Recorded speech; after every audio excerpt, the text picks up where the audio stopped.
பண்டைய காலத்தில் அசுரர்களில் சூரபத்மன் என்ற வல்லமை மிகுந்த அரக்கன் வாழ்ந்தான். அவன் சிவபெருமானிலிருந்து பல வரங்களை பெற்றதால் தேவர்களையும் மனிதர்களையும் அடக்கி கொடுமையால் தேவர்கள் தம் தெய்வீக சக்தி எழுந்து தவித்தனர். அப்போது தேவர்கள் சிவபெருமானில் வந்து முறையிட்டு கேட்டனர். அப்போது தெய்வீக தீயில் இருந்து ஒரு துளி எழுந்தது. அந்த தீயில் இருந்து பிறந்த குழந்தை தெய்வ முருகப்பெருமான். கார்த்திகை தேவி 6 முகத்துடன் 6 தலங்களில் வளர்த்தனர். பின்னர் முருகப்பெருமான் தேவசேனைக்கு தலைவராக சூரபத்மனை எதிர்த்து போரிடத் தொடங்கினார். அந்த போர் 6 நாட்கள் நடந்து சூரபத்மன் பல வடிவம் எடுத்து தப்பிக்க முயன்ற யானையாகவும் சிங்கமும் கடைசியில் மாமரமாகவும் மாறினான்.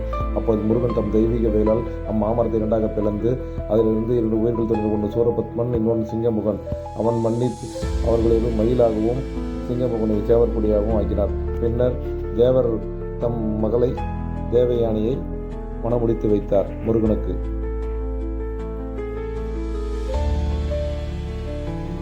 பிரம்மா, விஷ்ணு, சிவன் மற்றும் தேவர்கள் மற்றும் தேவகணங்கள் அனைவரும் வாழ்த்துக்கள் தெரிவித்தனர்.